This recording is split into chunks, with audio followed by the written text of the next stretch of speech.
Hi, everybody. I'm Will Chase. I'm one of the members of We Are From Dust, and I'm here to tell you a little bit about it. I want to welcome you to our celebration. It's wonderful to have everybody here and enjoying all the music. And we've got a hell of a lineup here, and we're really proud of our team that put all this together for you guys. It's been a lot of work for a lot of folks over a lot of period of time here, and again, thank you guys so much for showing up and being a part of this. We Are From Dust is a nonprofit organization that was created in 2015 in an effort to mount exhibitions of participatory art in public spaces, effectively getting a lot of the artwork that is from the playa out into the world. And we've been doing this for a while now. And we have some amazing exhibitions that are up here in Richmond, California. Was our inaugural exhibition at Point San Pablo Harbor, and I'll tell you a little bit more about that in a little bit.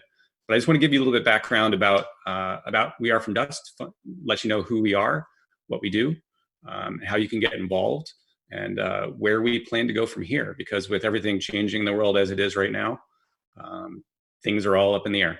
So let me tell you a little bit, before I get going on that, let me tell you a little bit more about the celebration. I want to sort of give you a little orientation about what's going on. We have 3 stages going on. They started this morning at 5 a.m. Pacific time. And we had Yomi kicking it off. Yomi's the founder of We Are From Dust, and he's going to join me here in a second. But he kicked it off with a DJ set out of London, which was amazing. And we had Honey O came on after that, and then Marit from Berlin, and she was incredible. Simon Shackleton, I think, as we speak, is still cranking away out there, and I believe he's out of London. He's been killing it all morning. So if you guys haven't yet, definitely check out the rest of the artists coming up on the Astropod stage later this afternoon. So the Astropod stage is our main music stage. And then we have the Futures Past stage, which is kicking off right now as well with Nurse Noise and J9 from the Space Cowboys, who are incredible. And the lineup there is pretty mind-blowing. We got Kev Null, we've got Kramer, we got, let's see, Dane is amazing. Lee Coombs is coming up later on tonight for our late night set here on the west coast of California, of America rather. And you are sitting on the Melodica stage. This is the artist stage where we have speakers and yoga and a bunch of other stuff going on in here. And we have aerialists and burlesque and fire aerialists and the whole bit. So, in true Burning Man fashion, we're bringing you all of the mix and all of the fun and the random stuff. So those are 3 stages: Astropod, Futures Past, and Melodicus, that are going between now and 2 a.m. this evening, 2 a.m. this evening, I suppose, which is pretty crazy. And we also have a Zoom stage that you are welcome to join. All you got to do is go into one of the stages and you'll find a link to our Zoom meeting, and you can hop on there, and there's a whole bunch of fun activities happening that you guys should definitely check out. So with that, let me tell you a little bit more about We Are From Dust and how we can work together on some fun stuff. So we are streaming this live on Twitch. The best way to, I open this to questions. If anybody has any questions, please feel free to pop them into the chat on Twitch, and I'm tracking that and there's a little bit of a delay, but I will answer any questions that you might have about what we are doing. Let me make sure I've got the chat up so I can see all you guys. There we go. Make sure you got the chat going. Not right now. So that's my daughter, Ella. You want to say hi real quick? We are broadcasting live. Hello. There we go. Thank you. So We Are From Dust, again, was founded in 2015 with a mission of taking artwork that is originally meant for the playa and bringing it out into the world and giving it further life beyond the playa. Because we recognize the power and potential of large-scale participatory artwork to connect people, to unite people, to engage in some cross-cultural connection and communication and understanding. And actually, we were about to launch our most recent crowdfunding effort about beginning of March, which was right around when coronavirus slapped the entire globe sideways. And we had a moment where we were like, okay, is this the right thing to be doing? Is this the right priority for people to be, putting their funds towards? And should we be putting participatory artwork out into the world where people are going to be interacting with it physically, and it's suddenly a health hazard? And so we had a moment to think about that, and we decided in that time that it was going to be more important than ever to continue on our mission and keep doing what we're doing. Artwork does have that power really to connect people in ways that most other mediums don't. And we believe that, and we have seen from direct evidence of being in Black Rock City together, how artwork can really bring people together from across the spectrum and have people connect. So we realized that it was as important as ever. And we also realized that right now in this moment, our artist friends who are in our community are particularly hard hit by the pandemic and the economic fallout. Many of them don't have the financial safety net that a lot of us enjoy and have that privilege. So we have redoubled our efforts with our fundraising to support those artists directly. And that's always been part of our mission, to make sure that our artists get paid for the work that they do and for the exhibitions that they mount. But at the same time, we put a lot of money into the actual install costs and insurance, et cetera, et cetera. And we decided for this fundraiser to really stop our work of mounting art exhibitions for the moment, put that on pause until the world's ready again for it, and instead take our fundraising and aim it towards those artists in our community that we are directly working with right now, to make sure that they aren't hitting rock bottom in the economic fallout of all of this. And in light of the most recent events in the world, which have been completely horrific and tragic, but also long in coming, we have had a conversation around that, and we decided to redirect some of our funds directly to Black arts organizations, because that's where our sweet spot is. We want to support minority communities and social justice within and through art, because that's where we come from, and that's the role that we can play. That's the help that we can provide, and where we're best suited to serve in this moment and going forward. So we are committed to finding and commissioning Black artists and working with other social justice organizations to do the same, because we believe that with the right piece of art, with the right artist, with the right message in the right place, it can make an impact on a great number of people. So we're looking for opportunities to do work like that. So if you have any artists that you know of that would be interested in participating, if you know any artwork that exists already that would be of interest to us, please let us know. You can reach us, of course, on our website, wearefromdust.org. This is the banner right there for our website behind me. But you can also go and straight up and make a donation to us. Of course, I should say what our model is. Here's how we do it. We go out and we talk to artists, and we find out what artwork is available. And then we find clients who are interested in mounting exhibitions on their space, or on their campus, or wherever they might be on their private land. And we facilitate the mounting of an exhibition of that art on that land. And we facilitate and handle all of the contracts and all the insurance and all the stuff that nobody wants to have to deal with, but we are particularly expert at working with. And we then go out and do fundraising in order to raise money to support the install and the insurance and the security and the safety and the refurbishment and ongoing maintenance of the piece. And then we pay the artists. Most importantly, we pay the artists a working fee for their work. So, of course, the artists, we wish we could give them more than we do. They're worth way more than we're able to give. But with your help and your donations, we are able to keep this work going. We're able to get artwork from out of warehouses. It's just sitting there and gathering dust. We have a number of pieces that we've put out already. We have a bunch that we have in queue that are ready to go. And all we need, and actually we have the places for them to go as well. And what we need, though, is the money in order to be able to make all this happen and keep this going. And with that, I'd like to introduce Yomi, who just joined us. Say hi, buddy. Check your mic, bud. Well, hey, buddy. I know, mic's off. Do you need the mic on? Oh, you're good. You're good. You're good. Yeah, I had the mic on earlier. Sefi, the line for Sefi kind of went down. And, yay. So we're live, dude.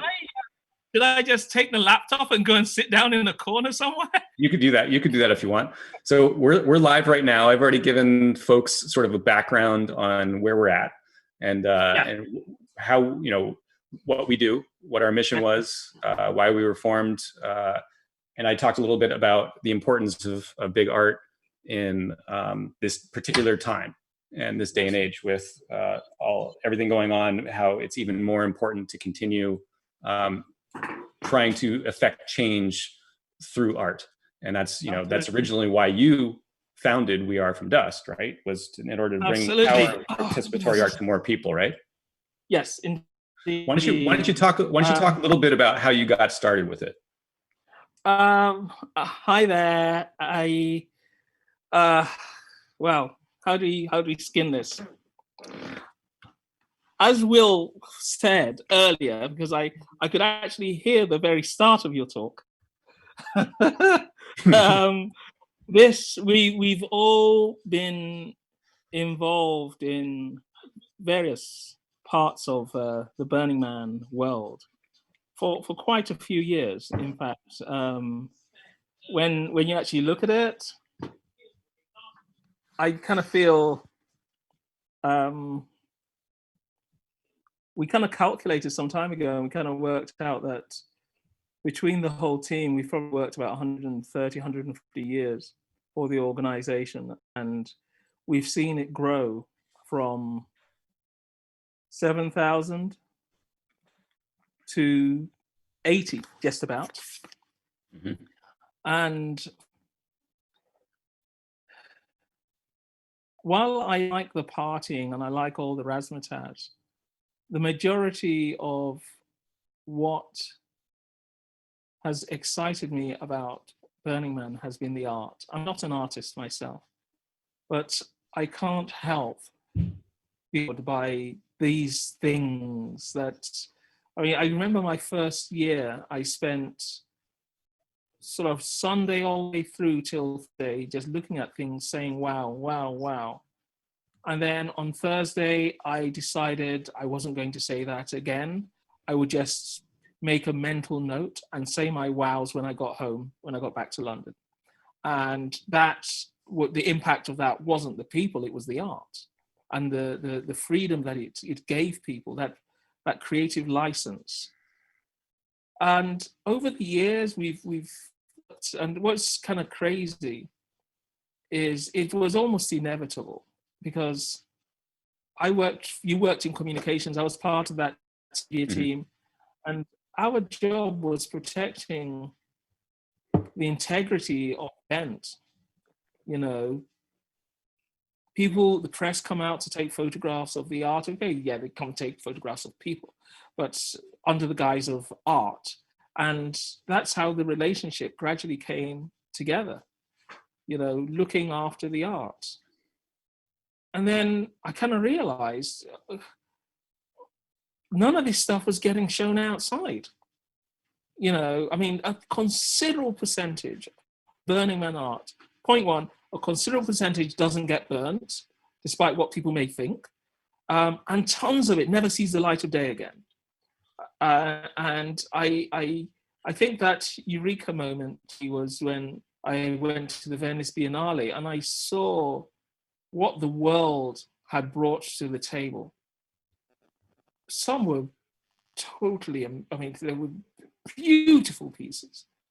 But the one that really floored me was a piece by a guy called Ibrahim Mahama, a Ghanaian guy, who covered the whole of this corridor with this coffee sack.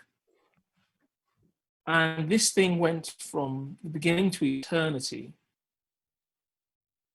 And I just stood there. This is it. This is big art. It is just stuff that people probably carried coffee or cocoa beans from some part of the world over here where it's being used to either make coffee or chocolate. But he put this thing together, and I looked at it and I just said, playa.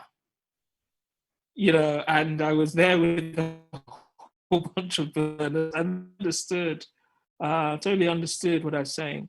And that was it. I said, okay, we're going to do this. And from time to time, I'm good with coming up with names, but I've also the back of my mind, I knew if we as much as muttered or added anything or called ourselves anything that was remotely like Burning Man, we were going to get shut down instantly. And I thought, what I'm talking about is the diaspora of people from that city strewn halfway around. I mean, I've been to the Arctic where I've met burners, and I said that is it. It is that diaspora, that feeling, that spirit, but also not solely to make more art. Mm-hmm. There is enough art there. There's more than enough. In fact, I believe if we found 20 to 30 places around the world, we could host exhibitions for the next 5-10 years and not even recycle a single thing. So that was it. And we had the first attempt, which didn't work because people really didn't understand what we were trying to do. And I think there was some overzealous aspects that got us knocked back. Rightly or wrongly, I don't know. But I'm not one for giving up. And the strange thing is, after we got knocked back, I heard a quote from someone who I would never, in my wildest dreams, imagine quoting, but it was Elon Musk. And he said, if you try something, you give it your all, and you fail, and you wake up the next morning, and the need, that thing that you're going to do hasn't been taken up by anyone, mission's there.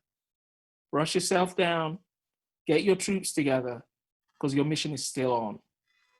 And that is how I have managed to infect some super smart and talented people, a little bit like Will, to coming on board, to doing what we've done. I would go as far as to say the past 24 hours being the most humbling ever for me. Someone posted something on Jenna Lee, who's been here to help us. She posted one of my quotes with a picture, and I woke up this morning to more than 250 plus references and likes and shares, and then someone took on Sophie Swire, who dedicated her whole life to helping women in the third world. She does a lot of work. She's referenced and shared our podcast. You had, and all of a sudden, things are just come out of the wood. It's been humbling, and yeah, we are from dust. That's the thing that has kept us going. Yeah. So anyway, that's me. That's you. So let me give you the picture from the other side of the pond, right? So when Yomi was forming We Are From Dust, I was working at the Burning Man organization, and I was doing communications. I was the minister of propaganda for a while.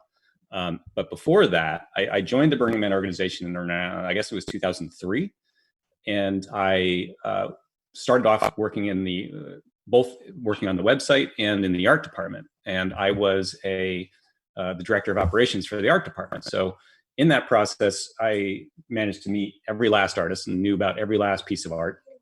And I saw, like Yomi, I had that same sort of reaction to the art that was to say, I was blown away by it. I was blown away by its potential. I was blown away by the artists who made it happen. I was amazed by their dedication, and I'm amazed at just watching how people were impacted by it, and recognized that it needed to have further life. And so I went to the Burning Man, team and said, hey guys, maybe we should do a brokerage and find a way to like get this art out into the world. And everyone was like, yeah, that'd be a great idea. We just don't have the bandwidth to do it. And so I said, okay, fine. Well, I'll do it myself. And so I started my own company and called Will Chase Arts. And I started doing art curation for festivals and events. And that was very successful. And I got a lot of artwork out to a lot of festivals, and saw people get to experience them, get people started to really get an understanding of what big art could do.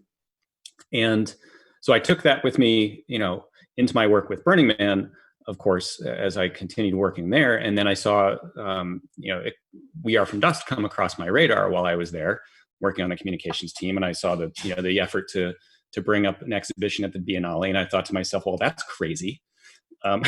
Because it's crazily ambitious. And I know, I've worked with Yomi for a long time on Playa and other places, but and so I knew his flavor of crazy came along with a heavy dose of talent and dedication, and and what he said is absolutely true. This man does not quit. I've seen many chances where he could have quit and probably should have, and just won't. And so I saw what was happening with the Biennale and the We Are From Dust effort. And as soon as I saw it, I was like, that's what we should be doing right there. This is exactly what we should be doing. There's a passionate people with skill and talent around this particular endeavor to go out and really make it happen, because there's so much potential to get artwork out there. So I was really, really psyched that We Are From Dust was doing what they were doing, but I was also nervous because it was going pretty far, pretty fast. And I was like, you got to start slow. And so I decided to join up and help out, sort of taking the skills that I've learned from my own curation business, along with my experience of working with Burning Man and all the artists there, and the connections I have to really leverage what we can to get exhibitions mounted. So I joined up and started working on, I guess right away, started working on Point San Pablo Harbor, which we could talk about a little bit. So our friend Rob Fife has some property. He has a harbor that he bought in Richmond, California.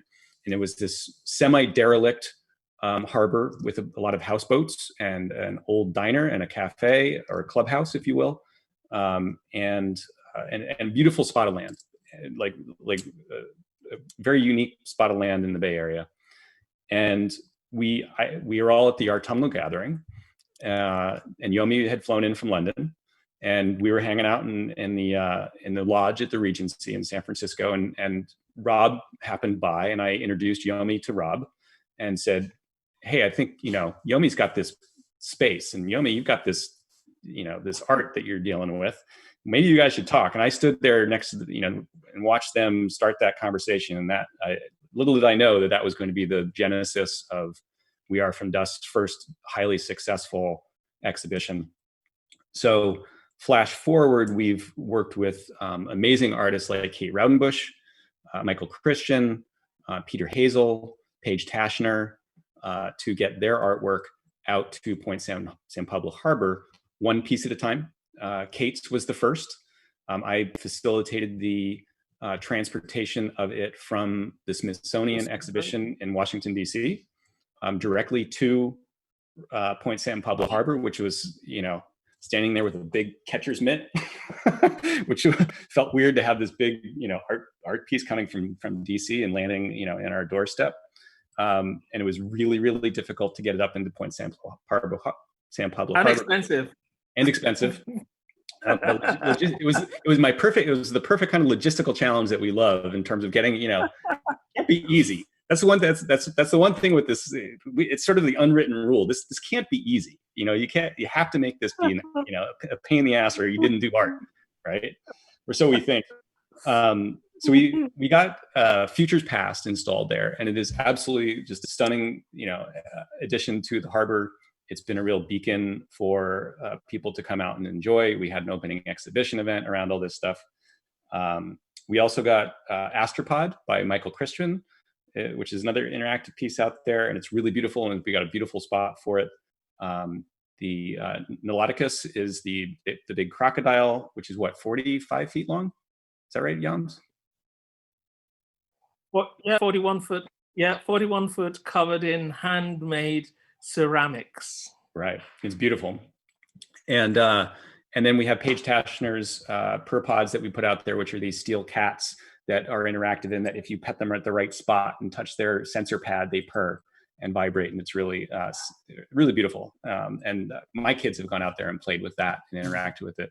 But the artwork has been, it's been a real draw and a bringer of life and action and activity to the harbor.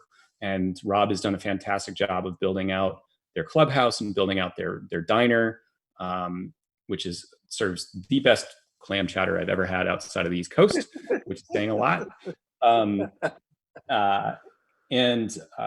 the artwork has really created vibrance out at Point San Pablo Harbor, which I think is going to be the start of a lot for them. They're looking at making it into an event space, et cetera, et cetera. So the fundraising that we've been doing up until now has been largely to support that. And we were very humbled and honored to receive a committed annual donation from Rob to We Are From Dust in order to expand our operations beyond Point San Pablo Harbor.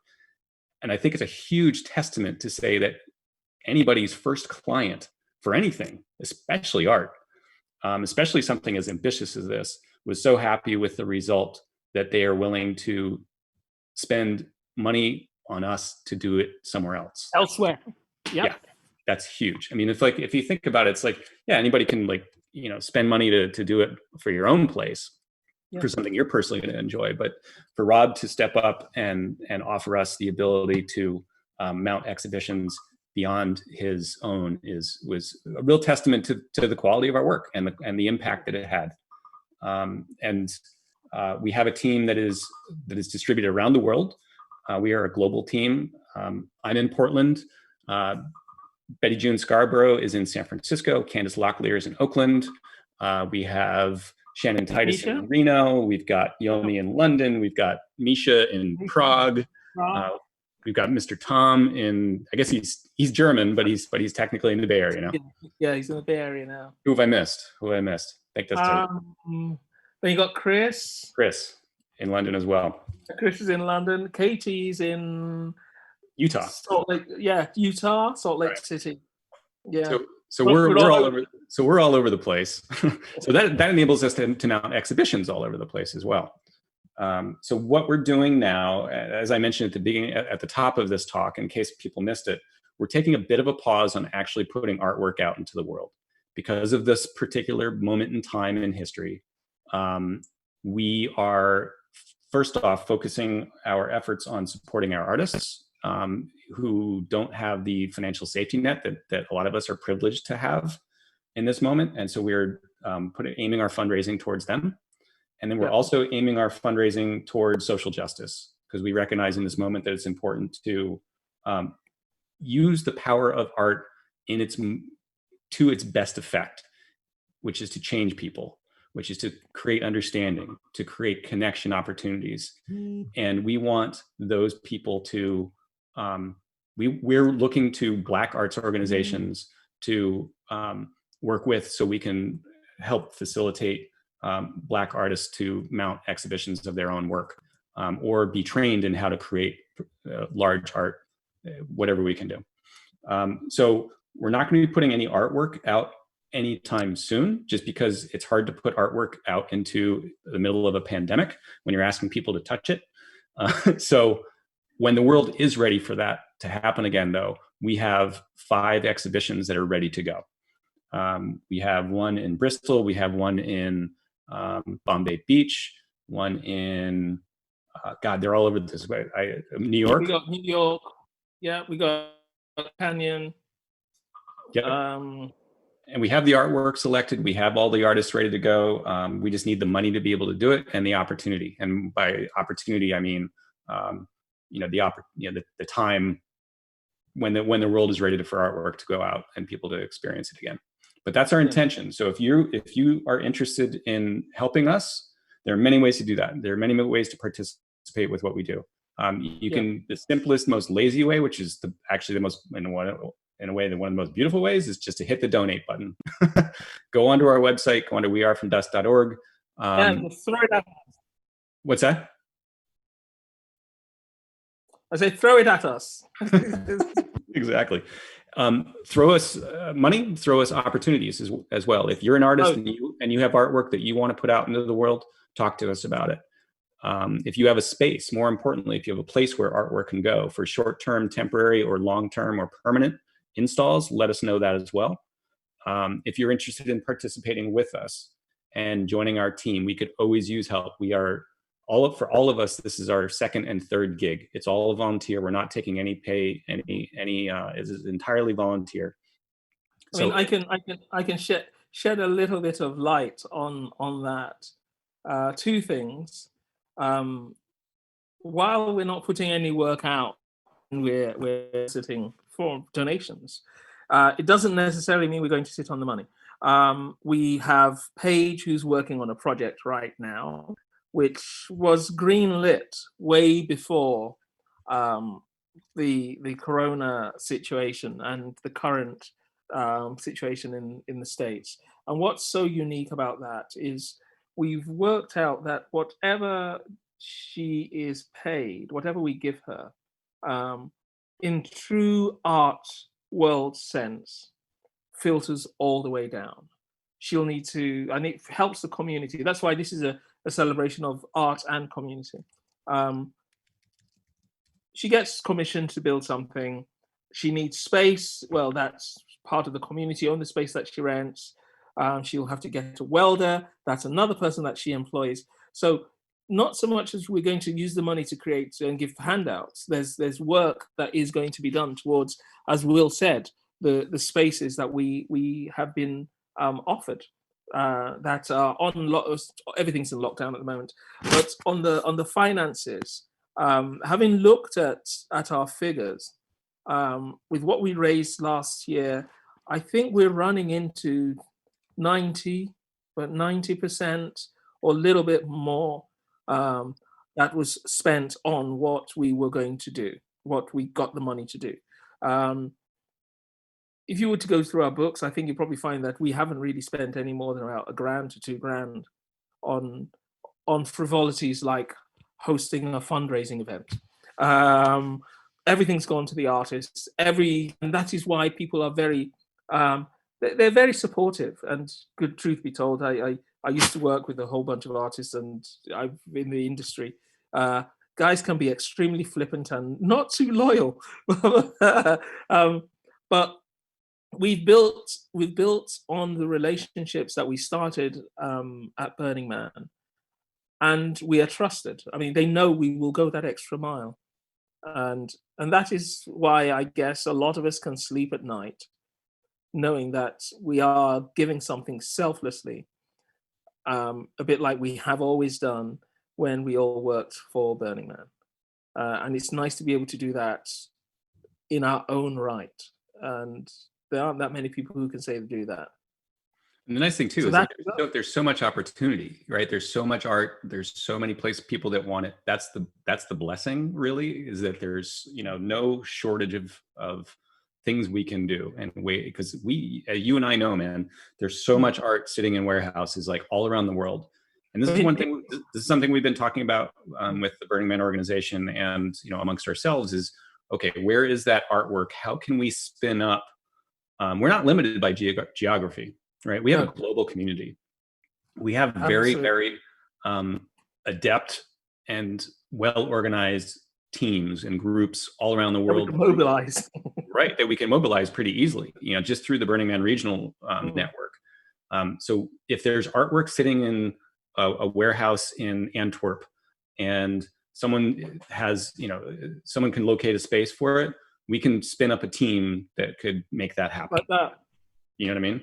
So that's the beautiful part, is that we're really not limited by anything other than just bandwidth of people doing it and the money to do it. But one of our goals too is to create a playbook, right? A guidebook on like how to mount a participatory art exhibition in various places, like all the things that you would need to do, so that we can share that with those groups that we could then spin up into little production teams wherever the art is being installed and maintained over a period of time, thus extending our mission well beyond the 6 core people who are in We Are From Dust and the 15 or so people who comprise our full team. So there's so much we can do. I mean, if we found the space and we found the means, we could create a park that ran all year round without a problem. I mean, in some instances, I mean, it's slightly disingenuous to say, that people will be throwing art at us, because a lot of effort and time and effort has gone into building these things, and as well as money. But also, each time you store a piece, it costs an absolute fortune. And you should see the rental rates in the Bay Area, where a lot of things are. So finding a way of reimbursing, or even just paying a known and agreeable sort of amount to the artist is absolutely paramount. This isn't a case of, we'll give you exposure, give us your art for free. It doesn't work that way. And I'm going for another 15 minutes. Yeah, we wouldn't necessarily do anything as stupid as that. But at the same time, people have got to live. You've got to pay people the right amount for what something is worth, and that is what we stand for. I don't think we've got a single piece out there, and I know. I mean, recently with the current situation and the lockdown, a few of our artists didn't actually believe we were going to come through with the payments that we said we were going to. So when I started phoning people up to say, the money's going to be in your account in the next day, they were shocked. They were really, really, really shocked. And it's not as if they were belly aching. They just thought the bottom had fallen out of the world. But we were there for them.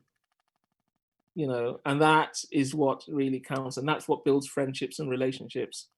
And I'm glad to say We Are From Dust is definitely there as a champion of the artists within our community. Yep. And actually, there's an interesting opportunity that's just come to light, right?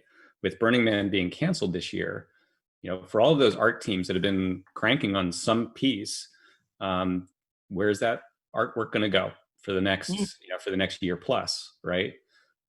So we are interested in finding out who's building what, where they are with that build, what their intention are for it. Are they going to stop work? Are they continuing?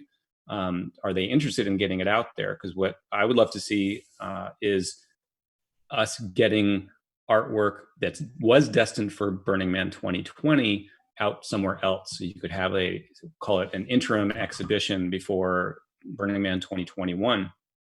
Or maybe it becomes, gets completely diverted from the playa and becomes a permanent exhibition somewhere else or goes on tour.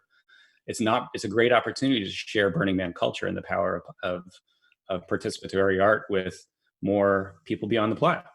So if folks know about artwork like that, or artists groups that are working on things like that, holler at us and let us know. We'd love to talk about it. So yeah, I think, let's see, we've got 5 minutes left. If anybody has any questions, who's following us on the Twitch stream, if you want to fire a chat at us, we're happy to answer any questions that you've got. I think we may have to jump on Twitch to do this. I'm on there. You're on there. Oh, dude, I'm okay. My computer died halfway through doing the introducing Sephi, and then I kind of realized that, hey, my laptop's got a microphone, so flick that up, did the intro, and then started talking. Didn't realize the mic was still up. There are people sending messages saying, "Tell Yoms to shut up." Yeah. So yeah. Yeah. Fun games. If nothing else, burners are resourceful. Absolutely. You know, I've always said like when the apocalypse comes, I want to be around burners, right? And here we are. So I'm very, I have to say that just overall, I know. right? Overall, I'm just really appreciative that we have this community in this Absolutely. moment. I mean, generally speaking, but in this moment in particular, I'm really proud of this community and the skills that we have and the way people are stepping up and sort of shifting gears and doing the right thing. And so yeah, there's more to come. So let me give you a little preview real quick of what's coming up next on this stage. Yay! Right. So this is the Nautica stage. This is the artist stage where you have speakers and yoga and fire aerialists and stuff coming up right after us. Supposedly, I believe in 4 minutes, assuming this all goes well and the magic happens the way the magic happens. Scarlet Butterfly and is going to be. Whoa! She's one of us.